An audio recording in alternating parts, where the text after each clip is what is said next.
प्रश्न है, अपने कर्मों का फल हमें जरूर मिलता है। आप इस बात में कितना यकीन करते हैं और कैसे?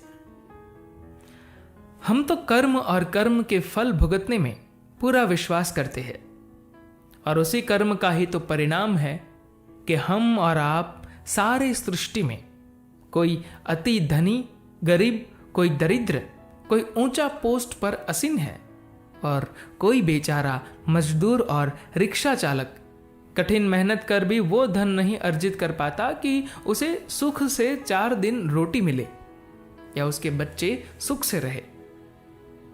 मैंने अनेकों ग्रंथ, धर्म और वेद पुराण का अध्ययन किया, और उसमें यही पाया कि कर्म का फल प्राणी को भुगतना होता है, और आज ये देख भी रहा हूं।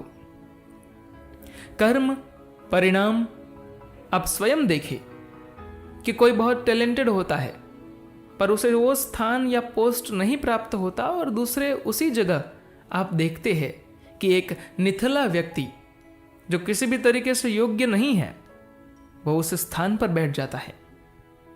आपके देश में कई नेता है जो किसी भी दृष्टि से योग्य नहीं, पर वो ऊंचे पद पर आसीन हुए और आज वो प्रसिद्ध है।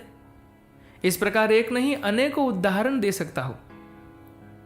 ये कर्म का ही तो फल है। हम बहुत परिश्रम करते हैं और वो धन नहीं अर्जित कर पाते, और दूसरी तरफ कोई कुछ नहीं करता और उसे धन की कभी कमी नहीं होती। गीता में भगवान श्री कृष्ण कहते हैं कि हे अर्जुन, न कोई किसी के पाप के लिए दोषी है और न कोई पाप के लिए। भगवान किसी के पाप पुण्य का सत्कर्म से मतलब नहीं रखते। जो जैसे कर्म करता है उसके फल भुगतता है। भगवान श्री राम भी यही कहते हैं कि जो जैसे करता है वैसे भुगतता है, यानी मनुष्य अपने लिए किए कर्म का फल भोगता है। आपने जो अनंत जन्म में अच्छे या बुरे कर्म किए, उसी का परिणाम तो आपको ये मानव तन मिला है, और उस पर सारे सुख सुविधा इत्यादि। आप अपने बगल में पशु को देखें या किसी पक्षी को, उसके आत्मा और आपके आत्मा में क्या कोई अंतर है? नहीं है।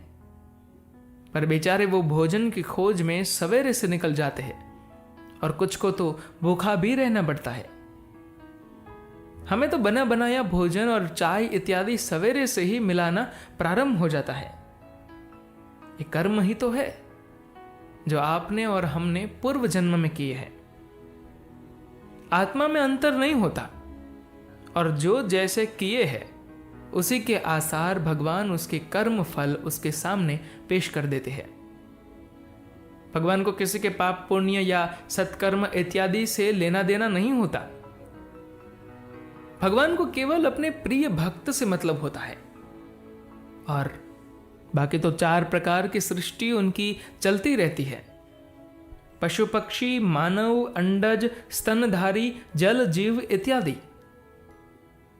इस प्रकार भगवान के भवबंधन में हम सभी परे हैं, और यह भवबंधन तभी समाप्त होता है जब भगवान के तरफ कोई जीवात्मा चलता है। तरिये न बिन सेवे मम स्वामी, राम नमामि नमामि नमामि।